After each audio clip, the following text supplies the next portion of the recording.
Gak ada satupun ujian kecuali sesuai dengan permintaan kita. Itu adilnya Allah. La yukallifullahu nafsan illa usaha. Allah gak mungkin nguji kecuali sesuai kemampuan yang jadi kebutuhan kita. Apa butuhnya, apa pengennya, sesuai sifat ujiannya. Jadi kalau Anda sekarang mengalami masalah, sebetulnya masalah itu disiapkan oleh Allah untuk mewujudkan doa-doa kita. Harapannya pengen apa, ini ujiannya. Dan kita mampu melakukan itu. Ya, makanya tadi di surat Al-Insyirah waktu subuh kita bahas itu harus optimis. Begitu diuji, yakin saya bisa. Karena nggak mungkin Allah titipkan kalau tidak mampu menjalaninya. Jadi jangan pernah kita mencela satu persoalan hidup yang diujikan. Karena sesungguhnya ujian itu hasil dari permintaan kita sendiri. Saya pengen nikah ya Allah, tentukan tanggal sekian. Dikirim, ya, lewatin ini nih. Ya, nah ujian yang diberikan kepada Razik itu tidak akan diberikan kepada Fauzi.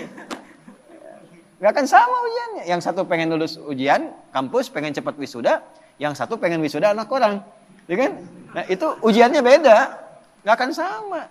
Masalahnya pun beda. Jadi ketika melewati masalah itu sebetulnya ingin mengabulkan doa yang diminta. Nah, jadi jangan pernah menyalahkan masalah.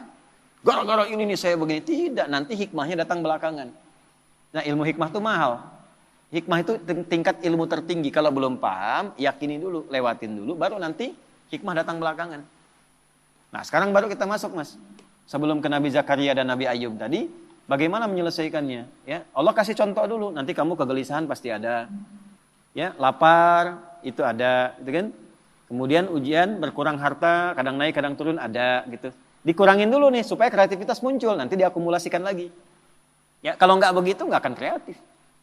Wal anfus sakit, capek, lelah. Ada tetangga, kerabat meninggal, keluarga dan sebagainya. Supaya belajar dari kebaikan dia. Ya, selalu ada hikmah. Nah ujungnya apa? Ada watsamarat. Nah ini kurang tepat menurut saya diartikan di terjemahan. Watsamarat diartikan dan bebuahan. Kalau begitu sifat keadilan Allah kurang sempurna. Na'udzubillah. Karena yang diuji tukang buah saja. Tukang sayur enggak, tukang boneka enggak gitu kan. Nah samarat di situ pakai ilmu balaghah bacanya. Pakai kinayah. Kalau kita nanam sesuatu kan yang pengen buahnya. Tapi kan tanam dari benih, tumbuh, dirawat. Begitu besoknya mau panen, mangga, malam-malam diambil orang. Anda ikut tender, sudah memenuhi kualifikasi, begitu mau dihasilkan, diserobot orang. Ada ya? Wabasyiris sabirin. Nah, konsep umumnya Allah sampaikan, berbahagialah orang yang sabar. Itu konsep umum. Jadi kalau sedang menerima persoalan, dihadapi, terima dulu dengan sabar. Sabar itu apa? Bukan diam. Teruskan. Ya. Alladzina idza asabathum musibah, yang kalau dia ditimpa dengan apa yang dia inginkan itu, nah itu musibah tuh. Ya, musibah. Saya pengen pesantren dikasih sama Allah, ini musibah. Jadi musibah itu nggak harus selalu buruk, tidak. Baik. Anda pun datang ke sini bagi saya musibah. Ya, sebaliknya saya ada di sini musibah bagi Anda. Jadi sesuatu yang dialami musibah itu. Kalau mengalami apapun, dia langsung punya keyakinan, inna lillahi wa inna ilaihi raji'un. Yang dititipkan Allah kok, pasti Allah ngasih solusi juga. Semua milik Allah, apa yang gak mungkin bagi Allah. Nah itu. Cuman kesalahannya orang sekarang itu dilekatkan dengan kematian saja. Semua punya Allah dan akan kembali kepada Allah. Ya kita juga punya Allah. Gitu? Pekerjaan kita punya Allah. Masalah Allah yang kasih untuk mewujudkan kita, solusinya punya Allah. Maka yang dibangun oleh Allah pertama kali kesadaran paripurna kita. Kalau sedang diuji, ingat kepada yang uji. Apa tujuannya diuji? Belajar dulu fikihnya. Supaya siap dengan itu. Nah sekarang banyak orang ingin meraih hasil tanpa melewati ujian. Gitu. Coba yang mau nikah ini. Nah, kan? Pengen nikahnya aja tapi belum belajar fikih nikah. Padahal Quran lengkap itu. Sebelum menikah pelajari tugas suami ini. Tugas istri ini, nanti akan ada masalah antara istri dengan suami, masalahnya begini, begini, begini. Nanti akan ada masalah antara menantu dengan mertua, masalahnya begini, begini, begini. Kalau kamu nanti mengalami itu, solusinya begini, begini, begini. Sekarang jarang dipelajari. Pengennya cepat nikah aja.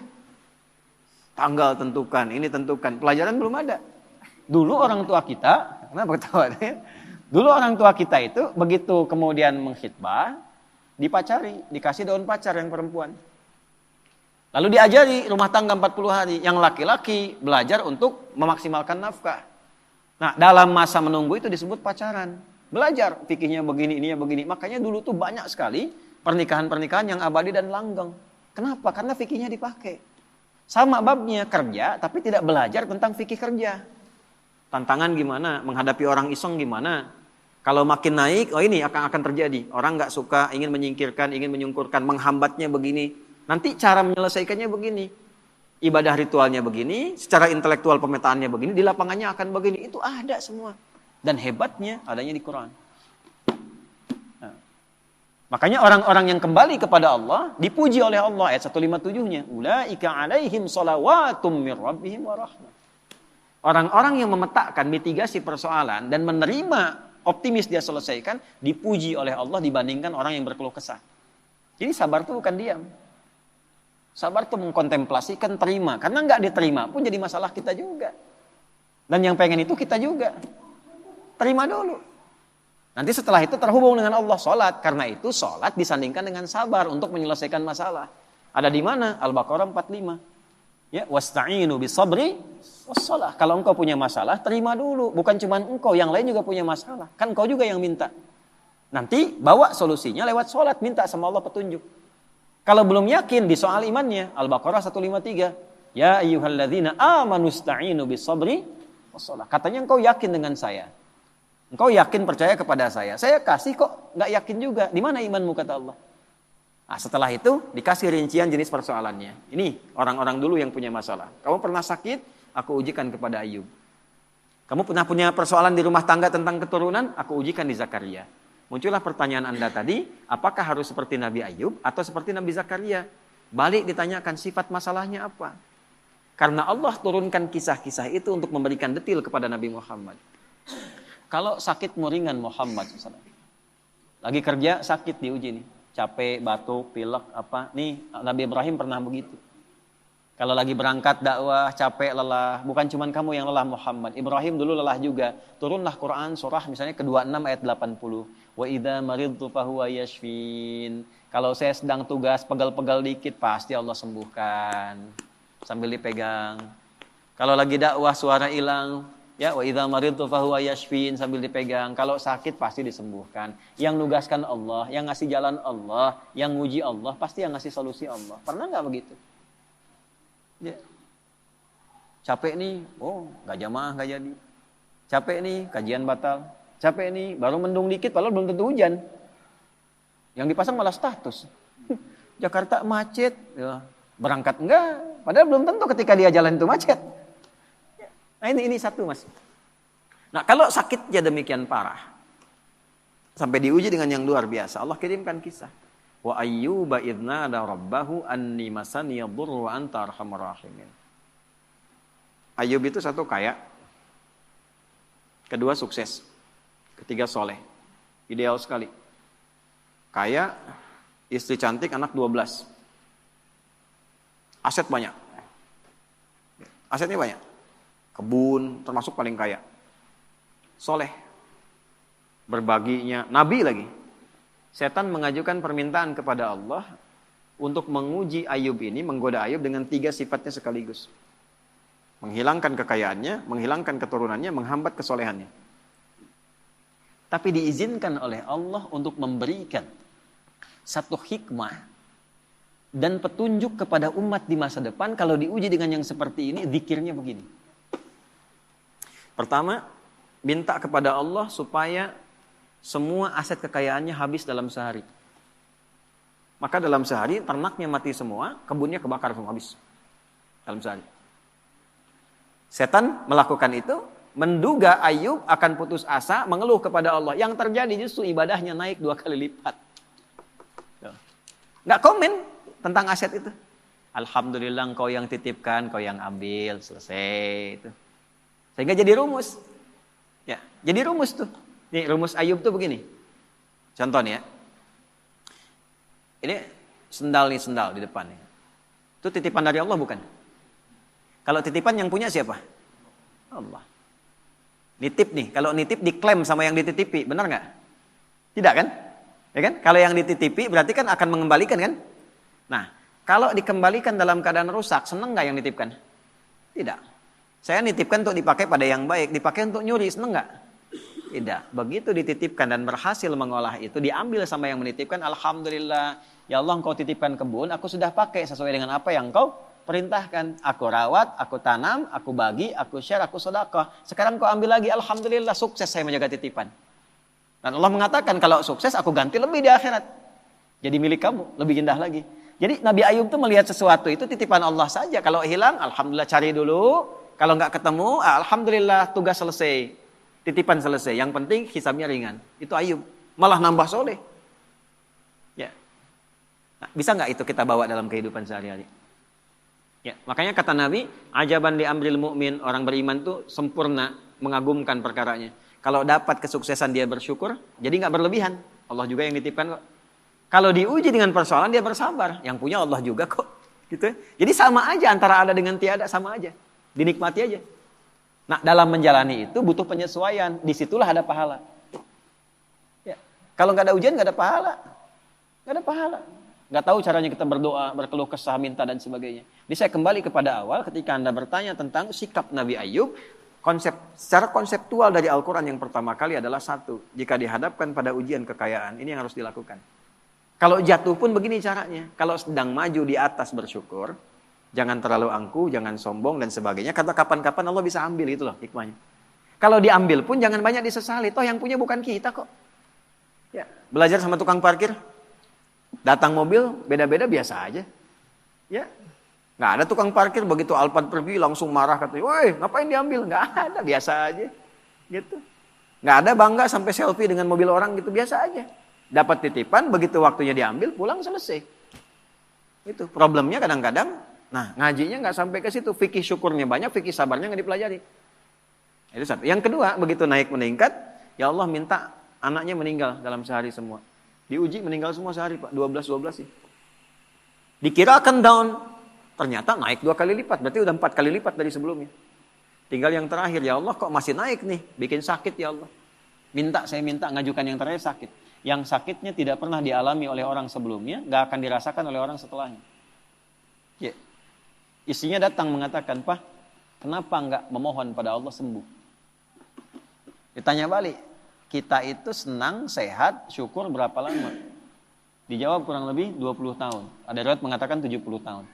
Sekarang diuji dengan hilang ini, ujian sabar dan saya sakit berapa lama? Ada riwayat mengatakan 7 tahun, ada riwayat mengatakan ya, sekian belas tahun. Kata Ayub begini, nanti aja kalau ujian sabarnya sudah sama dengan ujian syukur, baru saya minta sama Allah. Malu, dikasih 20 tahun senang, kaya, baik, kan? Tapi baru dikasih masih 15 tahun, 7 tahun dalam riwayat sebagian mengatakan, baru dikasih segini kita sudah mengeluh. Ntar aja kalau sabarnya udah sama dengan syukur sehingga seimbang. Tapi ketika sakitnya sudah mengganggu beliau untuk melaksanakan rutinitas ibadahnya. Tadinya masih bisa bangun, sekarang sakitnya sudah nggak bisa menahan berdirinya. Sholatnya sudah susah dan sebagainya. Baru Ayub minta kepada Allah. Dibukalah dengan fathah, bukan dengan dhammah. Kita tahu yang ngaji nahwu, setiap kalimat dalam bahasa Arab digunakan dhammah di awalnya, namanya mubtada. Tapi khusus ayat ini pakai fathah. Wa ayyuba, bukan wa ayyubu. Fathah itu membuka sesuatu sebagai inspirasi. Wa ayyuba. Dan aku buka kisah Ayub sebagai inspirasi untukmu. Kalau engkau mengalami persoalan yang sama, lakukan seperti Ayub menjalaninya. Idnada rabbahu anni masani yadurru wa anta arhamur rahimin. Ketika Ayub bermohon kepada Allah kesembuhan untuk ibadahnya, bukan sekadar sembuhnya. Anda sakit berobat ke dokter. Pengen sembuh atau pengen dekat sama Allah? Beda tuh. Ya, saya sakit nih, diberi sakit oleh Allah nih, minta sembuh. Semua orang minta sembuh yang sakit. Tapi jarang ada yang minta sembuh untuk meningkatkan ibadahnya kepada Allah. Ya Allah saya pengen sehat supaya tahajud. Ya Allah saya pengen sehat supaya pengen baca Al-Quran. Tarik ke situ. Nah ketika ditarik ke aspek ibadah, apa yang terjadi? Ya. Dan kalimatnya indah. Wa anta arhamur rahimin, ya Allah. Aku pengen meningkatkan ibadah kepadamu, tapi penyakit ini menghambat, sedangkan kau yang paling sayang kepadaku. Kalau dengan yang paling sayang tidak mengabulkan, kepada siapa lagi aku mesti minta? Itu pakai fa, subuh tadi kita belajar. Fastajabna, nggak pakai jeda, langsung dijawab. Fastajabna lahu. Kami langsung jawab. Fakashafna ma bihi min dur. Yang hilang-hilang, yang terasa sakit, habis semua, diselesaikan. Yang paling menarik, wa atainahu wa ahlahu mithlahum ma'ahu. Kami balikan lagi keluarga yang tadinya hilang. Tadi kan 12 anak itu meninggal dalam sehari kan? Tiba begitu sembuh, berhubungan lagi dengan istrinya hamil lagi, begitu hamil kembar 12 kali hamil, jadi 24.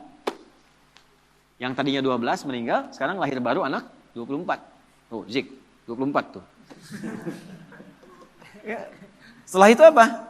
Karena Ayub ini dikenal dermawan, bagus, suka berbagi, maka orang viral, Ayub sudah sembuh, datanglah nengok. Datang itu bawa sesuatu. Ada yang datang bawa hasil kebun, datang mau nyerahkan, kaya lagi 2 kali lipat dari sebelumnya lagi.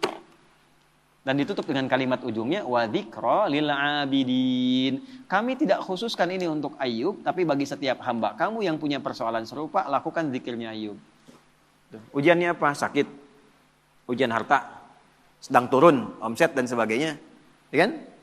Atau dengan hal tadi yang disebutkan, maka zikir Ayub bacakan. Apa zikirnya? Ya? Anni masani yadhurru wa anta arhamur rahimin. Itu. Jelas ya? Oke. Zakaria berbeda. Zakaria ujiannya di rumah tangga, istri divonis tidak mungkin punya keturunan. Wa imra'ati aqir.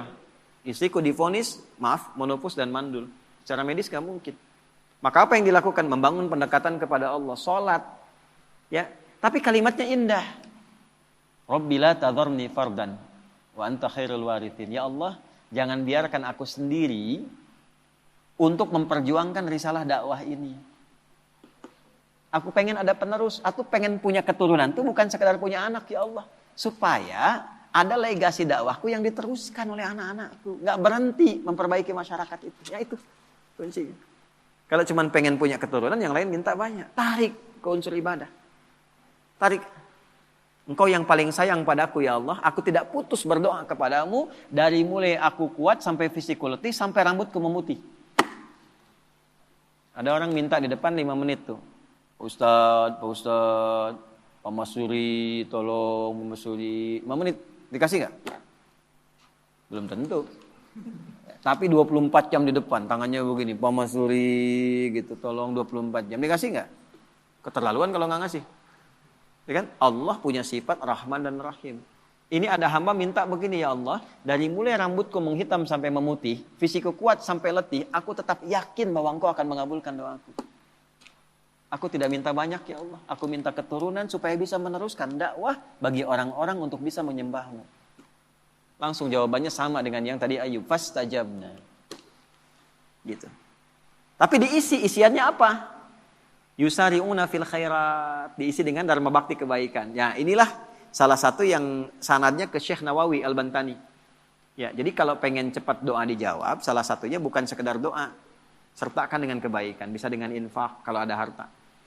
Ya, bisa dengan ibadah tenaga, sholat tambah, baca Quran tambah, supaya Allah mempercepat pengabulan doa. Nah, itulah wasilah. Ada konsepnya di Quran surah 5 ayat 35. Ya ayyuhalladzina amanu taqullaha wabtaghu ilaihil wasilah. Hei orang beriman, kalau punya hajat, punya keinginan, tingkatkan takwamu kepada Allah. Dan jadikan takwa itu sebagai wasilah. Bentuknya apa? Takwa dengan tenaga, amal solehnya, sholat. Kan nggak bayar sholat. Kan? Takwa dengan harta, infak, sedekah. Cari anak yatim, cari penghafal Quran, ya, cari janda-janda dan sebagainya misalnya. Yang memang ada tanggungan yang bisa kita bantu. Itu jadikan wasilah untuk minta. Cuma mintanya jangan tarik ke dunia. Pandai. Tarik ke akhirat. Minta sama Allah, tarik. Gitu. Saya pengen punya ini ya Allah, supaya saya bisa beramal soleh. Nah itu.